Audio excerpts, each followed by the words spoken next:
केलंय आम्ही. अरे तुझ्या तख्तावर बसलायस ना, ते तख्त अजात शत्रू पृथ्वीराज चौहानांचं आहे. आणि एक ना एक दिवस तेही तुझ्या छाताडावर पाय ठेवून आम्ही मराठे जिंकून घेतल्याशिवाय शांत बसणार नाही. लेकिन राजाची खामोश. बादशाच्या दरबारात उभे आहोत म्हणून अपमान सहन करू असं कोणीही समजू नका. एक वेळ स्वाभिमानाची मौत पत्करू आम्ही, पण अपमान नाही. बादशाची ही खिल्लत आम्हास मंजूर नाही.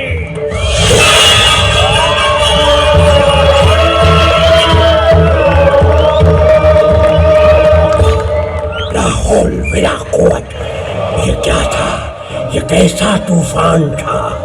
या अल्लाह, या अल्लाह, तक लिया, तक लिया.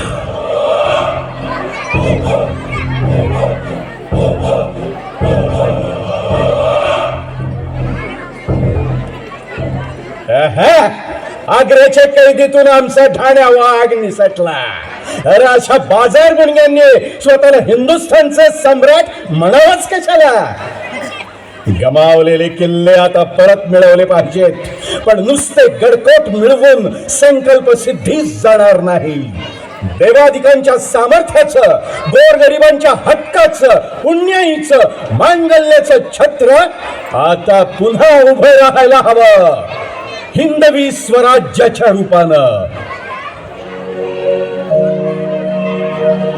शिवबा, भाऊसाहेब, आपण सदरेवर कशाला तसदी घ्यावी? काशीवरून गागा भट्ट येणार आहेत म्हणे. ऐकलं आणि आलो आम्ही 4 गोष्टी बोलाव्या म्हणून. मुजरा राजे, गागा भट्ट आपल्या भेटीची अनुमती मागत आहेत. प्रणाम राजाजी. काशीहून आवाज बोलवणे धाडले.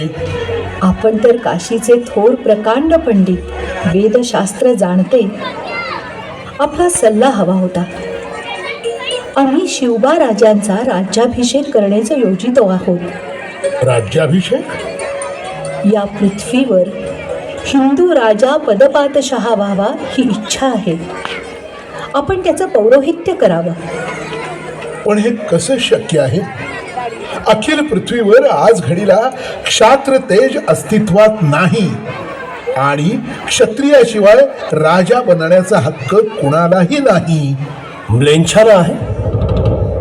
6 बादशहांनी इथे राजवटी भोगायच्या आणि आम्ही हिंदूंनी काय त्यांची थुंकी झेलत बसायचं नाही. गागा भट्टजी, भाऊसाहेबांनी आम्हाला स्वराज्याचं, स्वातंत्र्याचं स्फुल्लिंग बाळकडू म्हणून पाजलं. याच मावळ मातीत आम्ही सोन्याचा नांगर फिरवला. आमच्या तीर्थरूपाने फर्जंद शहाजी राजांनी आमच्यासाठी राजमुद्रा तयार केली. त्याप्रमाणे आम्ही 18 पगड जातीचं, 12 मावळाचं, दीन दुबळ्यांचं, गोरगरिबांचं हे हिंदवी स्वराज्य स्थापन केलं. राजाजी, पण आपणास छत्र धारण करण्याची आवश्यकता ती काय? आपण स्वकर्तृत्वाने राज्य मिळवलंय ना. गागा भट्टजी, राज्याभिषेकाशिवाय आम्हाला राजा म्हणून समाज मान्यता मिळणार नाही. इथले लोक मुघलांनाच आपला राजा म्हणते. गागा भट्टजी, आम्ही हे फक्त सुवर्णाच्या सिंहासनावर बसण्यासाठी करत नाही, तर इथल्या परकीय सत्तांना चाप पसवण्यासाठी, धर्म मार्तंडांची मुजोरी संपवण्यासाठी, माता भगिनींना निर्धास्त जगण्याची शाश्वती देण्यासाठी, स्वराज्यातून सुराज्य निर्मितीसाठी, या अखंड हिंदुस्थानात एका हिंदू राजाचं हिंदवी स्वराज्य आणण्यासाठी, छत्रपती होण्यासाठी आम्हाला आमचा राज्याभिषेक करून घेणं गरजेचं आहे. 350 वर्षानंतर हिंदू राजा होण्यास आम्ही आपला राज्याभिषेक करणार.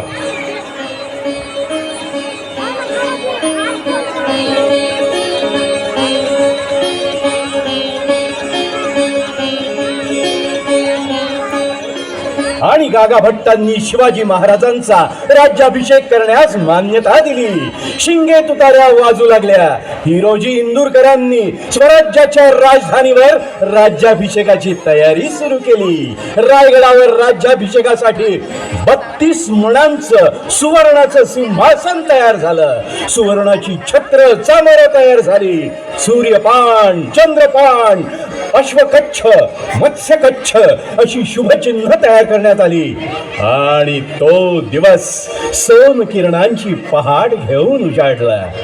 ज्येष्ठ शुद्ध त्रयोदशी दिनांक 6 जून 1674 मंत्रपुष्पांनी आणि सप्त नद्या सप्त सागरांनी महाराजांचा अभिषेक झाला. रायगड आनंदानं बहरून गेला.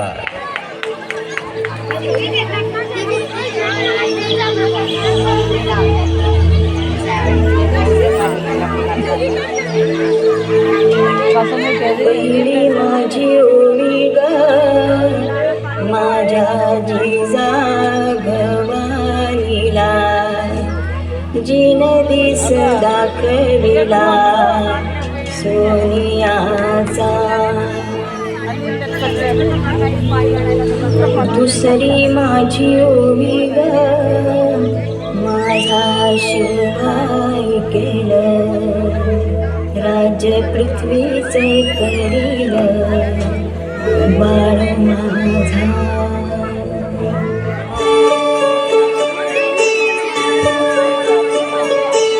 भट कोरड समजा दुष्काळ दुष्काळ, भट कोरड आभाळ समजा दुष्काळ दुष्काळ, माती भतीलय तान्हेली रया शेताची हो गेली.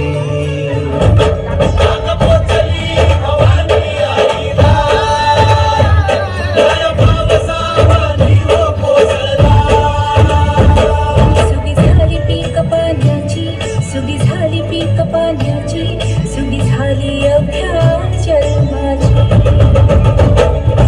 एकच राजा असा खायचो, एकच राजा असा खायचो, कुणबा घरी भाकरी.